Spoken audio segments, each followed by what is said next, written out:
안녕하세요 여러분, 이신동입니다. 반갑습니다. 영재 아이들, 똑똑한 아이들이죠. 이런 아이들을 키우시는 부모님들을 지원해주고 도와주는 그런 채널입니다. 우수한 아이들 정말 그 가지고 있는 잠재 능력을 적극적으로 잘 개발해 줘야 됩니다. 그냥 내버려 두면 자연스럽게 개발되는 게 아니에요. 영재 아이들이 가지고 있는 능력을 적극적으로 도와주셔야 돼요. 그렇다고 과도하게 몰아붙여서는 안 됩니다. 자연스럽게, 편안하게, 그리고 재미있게 아이들의 능력을 끌어내 줘야만 합니다. 그러려면은 정말 사실 여러 가지 그 어머니들이 나름대로의 생각과 고민이 좀 있어야 돼요. 그냥 전통적인 옛날식의 방법으로만 되는 것은 아닙니다. 그래서 채널에 오셔가지고 같이 공부도 좀 하시고, 그리고 서로 유튜브를 통해서 의견도 나누시고 그러면 좋을 거라고 생각합니다. 오늘은 제가 이런 주제로 말씀을 드려보려고 합니다. 영재들의 실수. 어떻게, 어디까지 수용할 것인가입니다. 영재들도 실수를 하거든요. 우수한 사람들 실수가 있습니다. 어머니들 보면은 우리 아이가 영재다, IQ가 굉장히 높다, 정말 능력 있다 라고 생각하시면요, 그 실수한 거를 용납을 잘 못하시는 것 같아요. 실수를 자꾸 받아들이고 편안하게 생각해 주셔야 되는데, 실수에 대한 두려움이 자꾸 생기면 아이가 강박이 생기는 거예요. 실수를 자꾸 수용해 줘야 되는데 그렇지 못한 부모님들이 보니까 꽤 많으시더라고요. 그래서는 안 됩니다.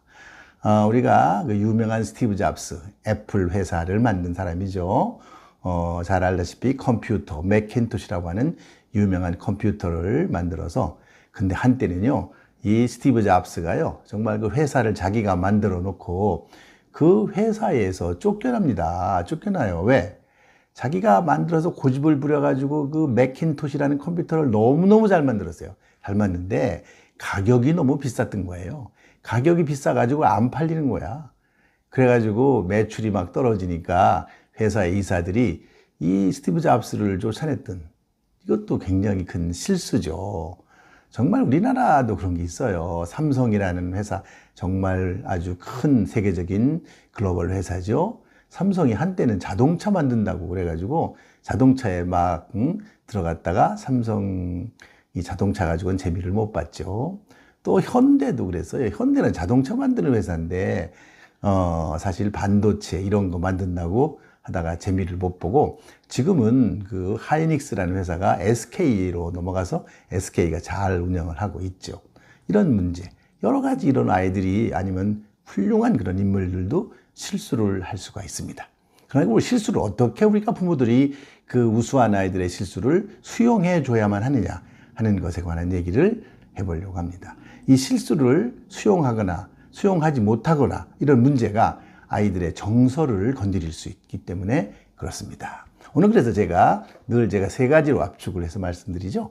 오늘 세 가지로 압축을 해서 말씀을 드려보겠습니다. 첫째, 영재들의 실수는 계속되지 않는다는 겁니다. 실수가 계속되지 않아요. 흔히 아이들의 그 실수를 보면 부모님들은 제가 저렇게 계속 실수하면 어떡하지? 계속 실수할까봐 우려를 하는 분들이 굉장히 많아요. 특히 영재 아이들은 쉬운 문제를 종종 틀리거든요. 쉬운 문제를 종종 틀리고 때로는 어려운 문제를 맞추고, 그래가지고 부모님들이 항상 그래요. 우리 아이는 도대체 쉬운 문제를 자꾸 틀린다, 그렇게 말씀하시는데, 그거는 어떻게 보면 그 아이가 그 쉬운 문제에 대해서 집중력이 낮아져서 그럴 수도 있고요, 주의를 그렇게 기울이지 않아서 그럴 수도 있어요. 그러나 이런 실수라고 하는 것은 절대 계속되지 않는다 하는 겁니다. 걱정 너무 안 하셔도 되고요. 그런 실수는 있을 수 있는 거다. 즉, 실수는 때로는 굉장히 도움이 됩니다. 그 실수를 해서 그걸 통해 가지고 다음번에는 다시 그런 실수를 하지 않게 되거든요. 그래서 많은 도움이 되는 거예요. 무조건 실수가 나쁜 것만은 아닙니다. 너무 민감해 하실 필요는 없다라고 저는 생각을 합니다. 그래서 이걸 잘 받아들여 주셔야 돼요. 어머니들이, 부모님들이 우리 아이들 굉장히 똑똑한데 이 영재아이라는 아이가 어떻게 이런 실수를 할 수가 있을까, 이렇게 생각하지 마시고 수용해 주시는 게 좋습니다. 옛말에 그런 말도 있잖아요. 실패는 성공의 어머니다라는 말이 있어요. 실패를 너무 해보지 않으면 문제가 생깁니다. 실수를 너무 하지 않은 아이, 완벽하려고 애를 쓰는 아이, 늘 강박이 강합니다. 그것 때문에 늘 불안하고 초조할 수 있어요. 그리고 늘 잘해야 된다는 그런 마음, 이런 것들은 그 아이를 짓누르는 것이죠. 그래서 우리는 실수를 자꾸 많이 반복하는 거는 문제가 돼요. 똑같은 실수를 반복하지는 않도록 막아야 되겠지만은, 그러나 실수하는 거를 부모님들이 수용을 하시고 다음에는 실수하지 않도록 그렇게 만들어주는 것이 굉장히 현명한 것이죠. 그것이 있어야 아이들이 실수에 대한 두려움이 없어져요. 특히 창의적인 아이들, 실수를 자꾸 하면 자꾸 옆에서 압력이 들어오면 실수 때문에 새로운 아이디어, 도전, 모험을 안 하려고 할 수도 있는 것이죠.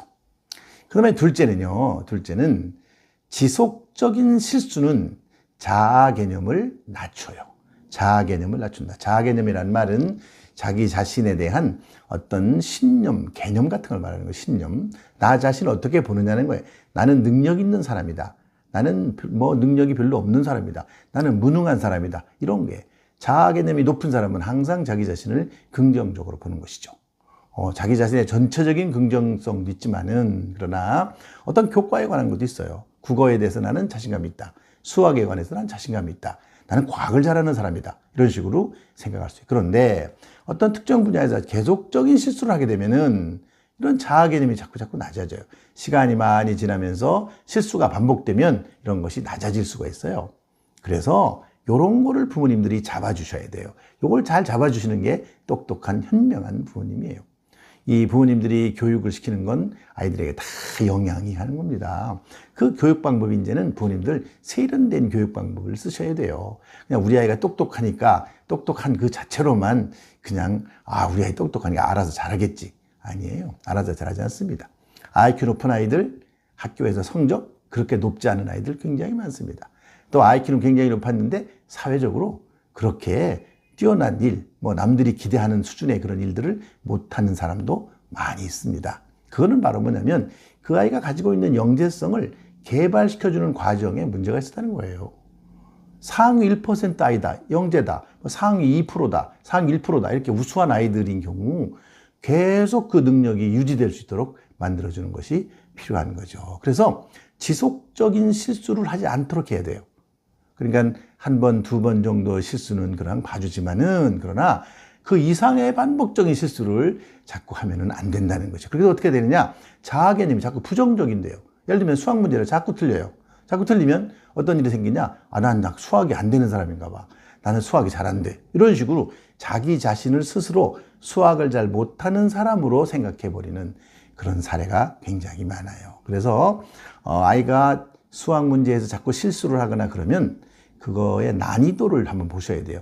이 아이가 이 수학 문제가 너무 어려운 건가 아닌가 잘 보시고 그 아이에게 너무 어려운 문제를 자꾸 주는 것은 좋지가 않습니다. 그래서 특히 우수한 아이들 자꾸 이렇게 높은 수준의 선행을 시키는 거 썩 좋지가 않아요. 거기에서 자칫 잘못하면은 부정적 자아 개념을 갖고 수학에 대한 어떤 혐오감 같은 거를 키울 수도 있어요.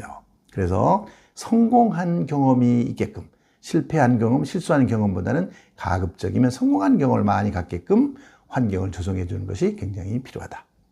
그 다음에 세 번째는요, 실수의 원인을 이해하는 것이 중요하다는 거죠. 실수의 원인. 실수를 하고도 그냥 비슷한 문제를 또 풀어보자. 이렇게 하는 게 아니에요.